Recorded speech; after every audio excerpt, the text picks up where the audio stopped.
Today I'm going to talk about the French Revolution. We're going to start out by talking about the American Revolution. So, America was rebelling against Britain, and France goes, we don't like Britain, you don't like Britain, let's team up. So France sent America a lot of money to help beat Britain.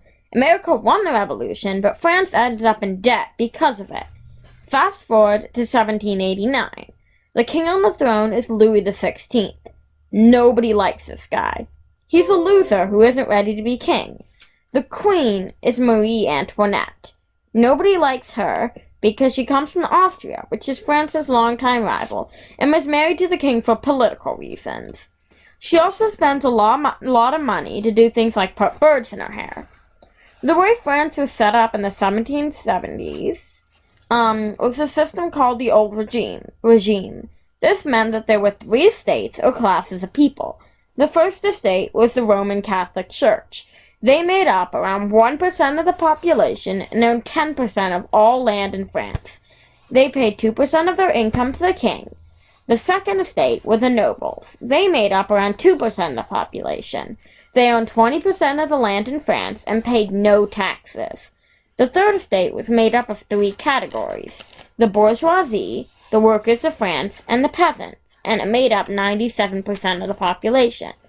The bourgeoisie were as rich and in some cases richer than the nobles, but they were still taxed heavily and had no political power. They worked as bankers, factory owners, merchants, professionals, and other fancy jobs. They were some of the only members of the Third Estate who could read. The second group was the workers of France. These guys were apprentices, laborers, like physical work, and servants. They were really poor and also paid lots of taxes. The third and largest group in the Third Estate were the peasants. They made up 80% of all of France's population. They farmed, often on nobles' land, for extremely low wages and were the most heavily taxed. Altogether, the Third Estate made up 97% of the population of France at the time. Suddenly, boom! Enlightenment ideals. The Age of Enlightenment was when a whole lot of people got together and went, monarchy sucks. Freedom and equality rule. These ideas appealed greatly to a lot of France at the time, especially the bourgeoisie, since they were privileged enough to be able to read, but were still taxed and didn't have any political power. Another important part of France was their main food source, bread. Bread was cheap, easy to grow, easy to make, and reliable. It was the biggest food source in all of France. However, around the 1780s, there was a lot of bad weather and a lot of the grain was destroyed, leading to famine and rising bread prices. So that's where we are right now. We have the king who's taxing people more and more to try to make up for the debt that the country is in. We have a lot of people saying we should abolish monarchy. We have rising food prices and famine, and generally just a whole lot of bad. So here we go. Now the actual story is starting. In 1789, the king runs out of money and decides that he has to start taxing the second estate, who pays no taxes at the moment. The second estate isn't a fan of this idea, since it means they're going to be taxed. The first estate doesn't like this idea either, since if the king starts taxing the second estate, he might end up taxing them more as well. So the first and second estate call for an estates general. An estates general is when the estates elect representatives to go to the estates general and talk about important governmenty issues. The estates general hadn't been called before then in 175 years. At the estates general, there were 295 people from the clergy, or the first estate, 278 nobles from the second estate, and 604 third estatesmen. Of the third estate representatives, they were all bourgeoisie except for one peasant, and 2/3 of them were lawyers. There were no women allowed the estates general. The way the estates general worked was for the issue they were talking about, an example being whether to tax the second estate or not, each estate would vote among themselves, and then the majority in the estate would be the one vote that the estate got. So if the third estatesman majority voted for the second estate being taxed, then their whole estate would get one vote saying, great, you guys are going to get taxed. However, since the first and second estate were bros and always sided with each other, the third estate didn't really have any power because the first and second estate's 2 votes would always outnumber their 1.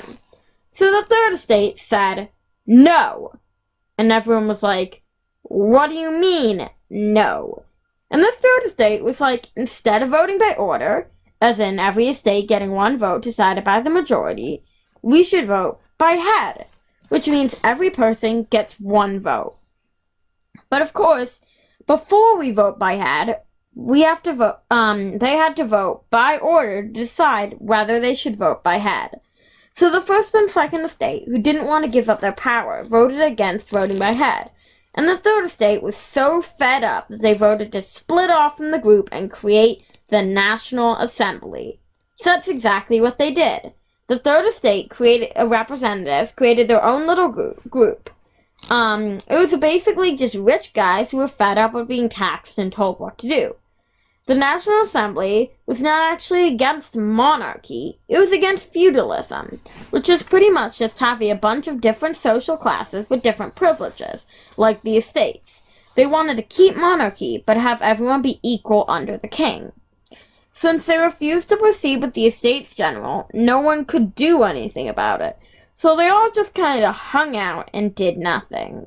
Nothing really happened for a while, then suddenly, OMG, July 14th, 1789, the king dismissed the finance minister, who was also a popular Enlightenment thinker. Everyone was like, no, hey, why'd you do that? And they were all kind of ticked off. Also, bread prices were still way rising, and there was that whole famine thing going on. Everyone had had enough. A giant, terrifying mob stormed the fort of Bastille, with some prisoners and a lot of weapons were being held. They killed the governor of Bastille and put his head on a pike, and rescued all the prisoners, and took the weapons. Woo! Nothing else really important happened until the March on Versailles, otherwise known as the Women's March on Versailles. On October 14th, 1789, a mob of 50,000 people, mostly women, mobbed the King and Queen's palace located in Versailles. They killed a lot of guards and almost killed the Queen. The reason for this was also mostly because of the rising bread prices. The nobles had plenty of bread, and the third statesmen were dying of starvation.